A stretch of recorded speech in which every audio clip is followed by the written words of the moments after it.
Hello students, अपन राष्ट्रीय आय में आज आगे बात करते हैं। इसके जनक है साइमन कुज़नेट्स। राष्ट्रीय आय के अध्ययन का महत्व पढ़ेंगे। यह अंतर्राष्ट्रीय स्तर पर विभिन्न देशों के मध्य तुलना का आधार होती है। किसी देश की भावी विकास की संभावनाएं भी उस देश की वर्तमान आय के ऊपर निर्भर करती है।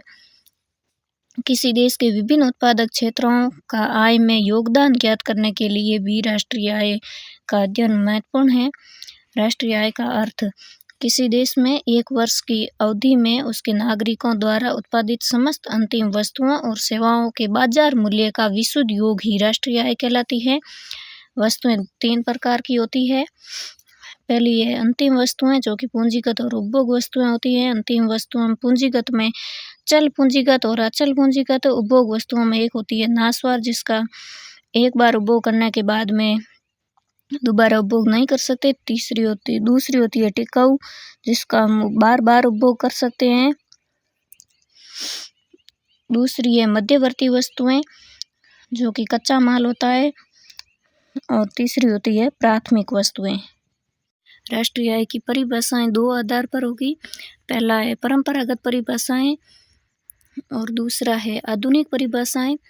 परंपरागत परिभाषा में एक है उत्पादन आधारित परिभाषा, जो कि दी है प्रोफेसर अल्फ्रेड मार्शल और प्रोफेसर आर्थर सेसिल पिगू ने। दूसरी है उपभोग आधारित परिभाषा, जो कि दी है प्रोफेसर इरविन फिशर ने।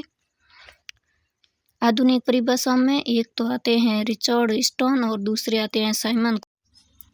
प्रोफेसर मार्शल के अनुसार किसी देश में एक वर्ष की अवधि में उत्पादित समस्त अंतिम वस्तुओं और सेवाओं का बाजार मूल्य राष्ट्रीय आय होता है।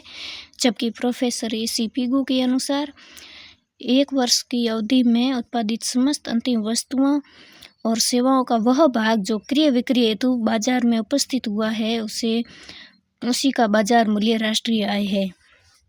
प्रोफेसर इरविन फिशर के अनुसार किसी देश में एक वर्ष की अवधि में उत्पादित समस्त अंतिम वस्तुओं और सेवाओं के बाजार मूल्य का वह भाग ही राष्ट्रीय आय होती है, जितना कि संबद्ध अवधि के दौरान उपभोग किया गया हो। राष्ट्रीय आय की मूल अवधारणाएं, इसमें एक तो होता है साधन के आधार पर और एक होता है बाजार कीमत के आधार पर।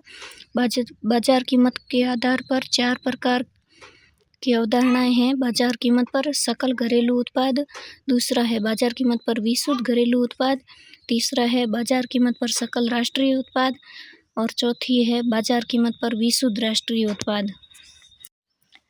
पहली होगी साधन लागत पर सकल घरेलू उत्पाद, दूसरी होगी साधन लागत पर विशुद्ध घरेलू उत्पाद, तीसरी होगी साधन लागत पर सकल राष्ट्रीय उत्पाद और साधन लागत पर चौथी होगी साधन लागत पर विशुद्ध राष्ट्रीय उत्पाद। साधन लागत पर राष्ट्रीय आय की कुछ अन्य महत्वपूर्ण अवधारणाएं हैं। इनका भी आधार साधन लागत ही है। पहली है राष्ट्रीय आय, दूसरी है निजी आय, तीसरी है व्यक्तिगत आय, चौथी है व्यय योग्य आय और 5वीं है प्रतियोगिता आय।